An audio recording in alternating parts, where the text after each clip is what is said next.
क्या सचमुच चिराग पासवान और तेजस्वी यादव अंदर से मिले हुए हैं? क्या तेजस्वी यादव और चिराग पासवान के बीच कोई सेटिंग है? क्या आरजेडी और लोजपा रामविलास के अंदर कोई अंदरूनी साठगांठ है? इन खबरों में कितना दम है? पशुपति कुमार पारस, केंद्रीय मंत्री, केंद्र की नरेंद्र मोदी सरकार के मंत्री, खुद इस बात का दावा कर रहे हैं कि चिराग पासवान और तेजस्वी यादव मिले हुए हैं। चिराग पासवान की पार्टी लोजपा रामविलास और राष्ट्रीय जनता दल के बीच अंदरूनी साठगांठ है। पशुपति कुमार पारस के इस दावे में कितना दम है? आखिर क्यों वो इस बात को कह रहे हैं कि चिराग पासवान की एक नज़र महागठबंधन पर भी रहती है? दरअसल मामला शुरू इससे होता है कि चिराग पासवान राष्ट्रीय जनता दल की ओर से बुलाई गई पिछले दिनों जब ईद रमज़ान का महीना था तो तेजस्वी यादव ने दावते इफ्तार का आयोजन किया था और इस इफ्तार पार्टी में महागठबंधन के तमाम दल पहुंचे हुए थे। इसमें चिराग पासवान भी शामिल हुए थे। उसके बाद से ही इस बात पर इन आशंकाओं को बल मिल रहा था कि तेजस्वी यादव और चिराग पासवान के रास्ते भले ही अलग अलग हों, गठबंधन भले ही अलग अलग हो, लेकिन दोनों की आपसी सेटिंग, अंदरूनी सेटिंग तो कुछ है ही।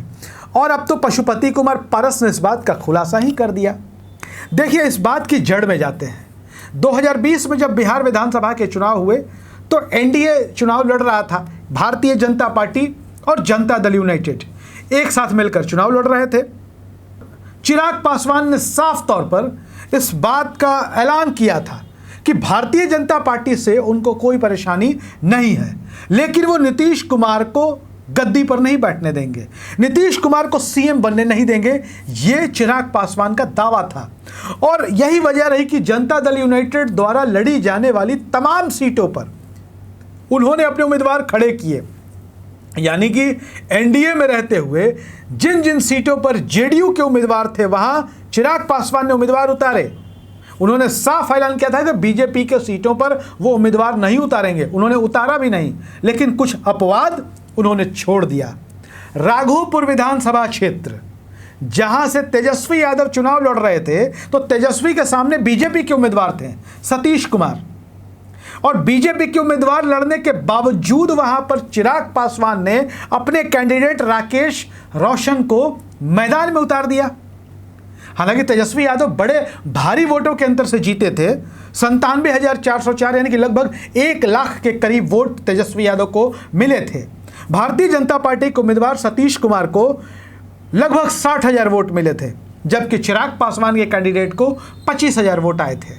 और ये माना जाता है कि ये जो 25,000 वोट थे, चिराग पासवान ने भारतीय जनता पार्टी या कह सकते एनडीए के ही वोटरों में सेंधमारी की थी। अब क्यों चिराग पासवान तेजस्वी यादव की मदद कर रहे हैं, इसको भी समझना जरूरी है। आपको बता दे कि राघोपुर विधानसभा क्षेत्र जो है वो हाजीपुर लोकसभा क्षेत्र के अंतर्गत आता है, और हाजीपुर वही लोकसभा क्षेत्र है जहां से कभी रामविलास पासवान सांसद हुआ करते थे लंबे समय तक। अभी फिलहाल में पशुपति कुमार पारस सांसद हैं, लेकिन अब चर्चा है कि चिराग पासवान हाजीपुर से चुनाव लड़ेंगे। चर्चा क्या है, चिराग पासवान तो दावा ठोंक कर कहते हैं कि हर हाल में चुनाव लड़ेंगे, हाजीपुर से ही लड़ेंगे। और हाजीपुर लोकसभा क्षेत्र में 3 लाख से ज़्यादा यादव वोटर हैं, जिन पर आरजेडी का, कह लें तेजस्वी यादव का बड़ा प्रभाव रहता है। और हाजीपुर लोकसभा क्षेत्र के अंतर्गत ही राघोपुर आता है। आपको हम बता दें कि हाजीपुर लोकसभा क्षेत्र के अंतर्गत हाजीपुर, महुआ जहाँ से कभी तेज प्रताप यादव एमएलए हुआ करते थे, राजा पाकर, जंदाहा, महनार, पातेपुर और राघोपुर, ये सारे इलाके जो हैं हाजीपुर लोकसभा क्षेत्र में आते हैं। और ऐसे में जो मदद हुई है चिराग पासवान की तरफ से, संभव है कि तेजस्वी यादव भी भविष्य में वैसी मदद करते हुए दिखाई दें। और ये हम नहीं कह रहे हैं, पशुपति कुमार पारस जो खुद केंद्र की नरेंद्र मोदी सरकार में मंत्री हैं और रामविलास पासवान के भाई हैं, चिराग पासवान के चाचा, उनका ये दावा है। और वो पूछते हैं कि आखिर कभी भी आरजेडी के खिलाफ कोई बयान क्यों नहीं आता चिराग पासवान का। और चिराग पासवान लालू प्रसाद यादव को अपना अभिभावक बताते हैं। हालांकि अभिभावक बताना कोई बुरी बात नहीं है, और चिराग पासवान के ये तो अच्छे संस्कार नज़र आते हैं, लेकिन राजनीति में कोई भी चीज़ बेवजह, बेमानी और बिन मतलब के नहीं होते।